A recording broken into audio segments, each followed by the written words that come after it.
Bonjour, bienvenue sur Sensation. Chaque geste, chaque programme ou encore chaque sourire a son importance. L'association Lâche Alouette Autisme Essonne s'efforce de créer un monde où chaque enfant, peu importe son parcours, a la possibilité de s'épanouir et de développer son plein potentiel. Nous allons plonger dans l'univers de cette association et découvrir les initiatives qui font la différence dans la vie des enfants autistes et de leurs familles. Pour nous en parler, je suis avec Djibril Ouedraogo, l'adjoint de direction au sein de l'association Lâche Alouette Autisme Essonne, et Jean-Paul Beaudenant, le président de l'association. Bonjour. Bonjour. Pouvez-vous nous présenter votre association ? Je suis monsieur Jean-Paul Beaudenant, je suis président de l'association Lâche Alouette Autisme Essonne. C'est une association qui a été créée en 1989 avec des parents qui étaient concernés par l'autisme, soit l'un de leurs enfants, soit d'un des proches.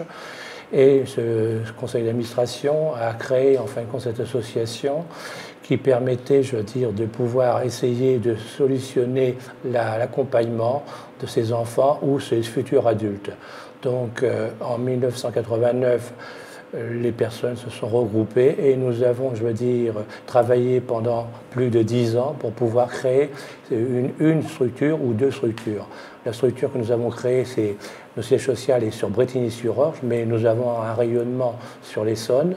Et cette structure est un peu particulière. C'est une structure qui a, je veux dire, une maison d'accueil spécialisée et un foyer de vie. Cette structure permet d'accueillir, en fin de compte, tous les degrés d'handicap, du plus léger au plus lourd. Voilà. Vous m'avez dit que vous êtes essentiellement donc une association qui va accompagner les enfants atteints d'autisme. Les membres sont des parents. Est-ce que le fait d'avoir des parents qui sont membres ne permet pas de mieux comprendre un enfant, justement ?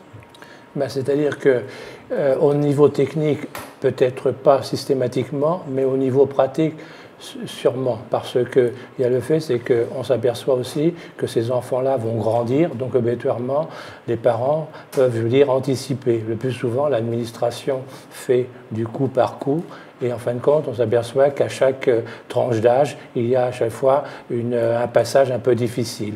Donc on s'aperçoit que maintenant, actuellement, par exemple, le passage, c'est, je veux dire, à 20 ans. Il y a le passage de l'enfant, adolescent et adulte, et on s'aperçoit aussi que quand certains enfants vont dans une structure scolaire, qui n'était pas le cas il y a à peu près une trentaine d'années. Maintenant, bon, c'est une inclusion scolaire un peu plus facile ou préconisée, mais donc obligatoirement, maintenant, c'est, disons, le passage le plus difficile, c'est à l'âge de 6 ans, c'est lorsque l'enfant passe de la maternelle à l'élémentaire.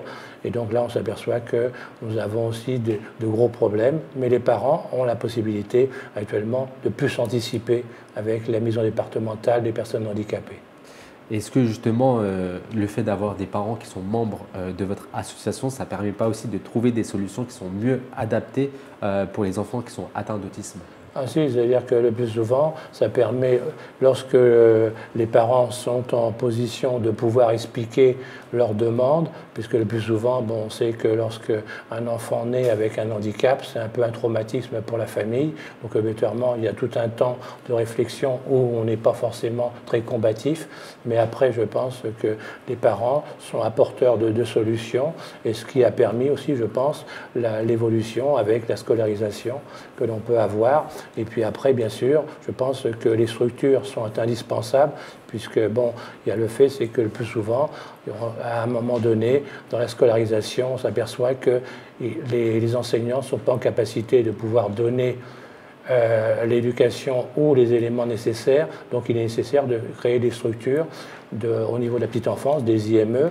Et sur les sommes, nous sommes un peu en manque, et même au niveau des structures pour adultes. Donc voilà, donc je pense que les parents sont quand même les premiers acteurs pour pouvoir, je veux dire, trouver des solutions. Au niveau des structures, pour accueillir les enfants qui sont atteints d'autisme, est-ce qu'il y a un nombre de places limité qui peut être un frein justement pour l'accueil des personnes qui sont atteintes d'un handicap ? Oui, c'est-à-dire que bon, moi, comme vous l'avez énoncé, je suis aussi à la commission des droits et de l'autonomie au niveau des personnes handicapées, au niveau de la maison départementale. Et on s'aperçoit que malheureusement, l'Île-de-France est une grande région, mais nous sommes sous-dotés. Nous sommes au niveau national dans les départements les plus sinistrés au niveau des places. Ça ne veut pas dire que le département l'Essonne ne fait pas des efforts pour pouvoir, ou même l'ARS Île-de-France ne fait pas des efforts pour pouvoir, je veux dire, couvrir ce manque de place. Mais comme nous sommes une région où il y a, je veux dire, beaucoup de monde, l'Essonne c'est à peu près 1,3 million d'habitants, et on s'aperçoit que malheureusement, les familles arrivent sur l'Essonne et en fin de compte, le nombre de places ne suit pas. Donc il y a à peu près un déficit de 50% de places pour pouvoir, je veux dire, avoir une éducation qui soit significative pour les enfants, adolescents ou adultes. Une question pour M. Djibril Ouedraogo.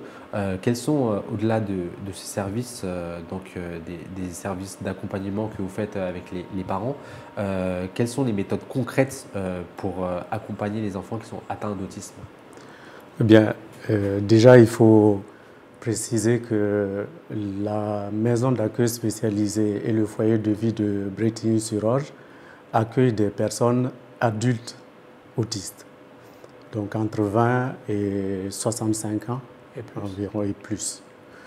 Et donc, nous utilisons ce qu'on appelle couramment la méthode structurée, c'est-à-dire que chaque activité est séquencée de telle sorte que ce soit prévisible pour la personne.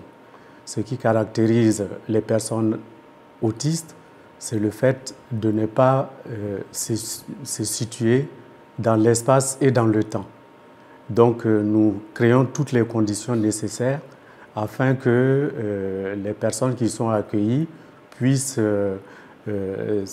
savoir le déroulement de leur journée par la mise en place d'outils et de structuration, de planning, soit visuel, soit physique, c'est-à-dire en utilisant du matériel pour que les personnes puissent savoir quand est-ce que, par exemple, une activité commence et quand est-ce qu'elle se termine. Donc, nous utilisons les outils tels que les pictogrammes, la méthode PEX, la communication plurimodale et un peu ce qu'on appelle la méthode TEACH, mais adaptée aux conditions de notre établissement. Est-ce que justement pour 2024, vous n'avez pas d'autres projets à venir pour créer d'autres structures d'accompagnement ou d'autres outils pour aider les enfants autistes? Bien, pour 2024, nous sommes en train de finaliser un projet, un appel à manifestation d'intérêt qui est lancé et qui doit se clôturer d'ici le 8 janvier.